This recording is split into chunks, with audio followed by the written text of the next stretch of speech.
The 5 most worthwhile rules of power. For this list I've included rules of power from Robert Groove's 48 rules of power that I think are most useful and applicable to everyday life, such as the workplace, school, university, and ordinary social situations, which I hope will help you increase your social power and influence over others in whichever way you choose.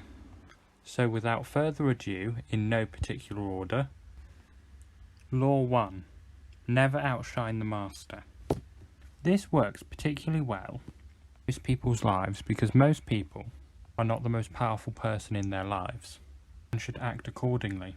In practice, for most people, this means letting your boss talk for longer than you, always allowing your boss or teacher to have the last word, and only offering opinions when asked. What this achieves is, it allows your boss to feel secure in his position of authority and power, which will lead him into reciprocating those feelings onto you.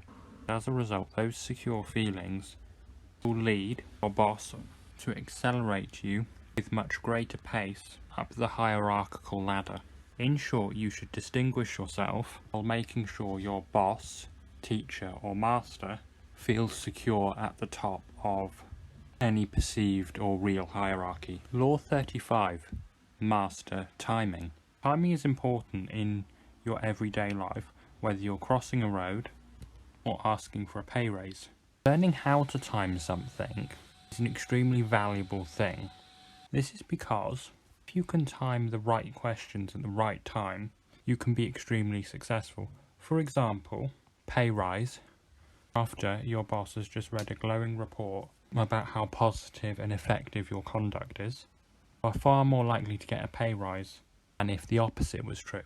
In short, the art of mastering timing is to study a person and learn when the best time is to give them good and bad news. Once you've learned that, you can then move on to ask for things at such times. For example, a pay rise when a person is in a good mood.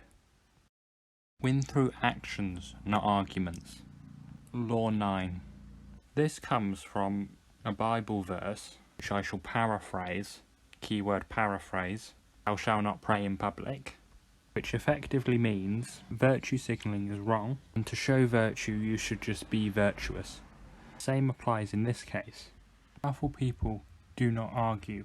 Powerful people display power by using their ability to get things done, to do things.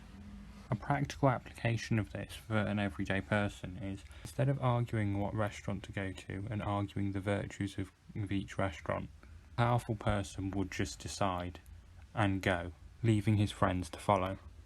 Or a parent saying, because I said so. Overall, powerful people should avoid arguing with people, should just make decisions and act on them. Learn to keep people dependent on you. This rule is really effective in everyday life, especially the modern world and the modern job market.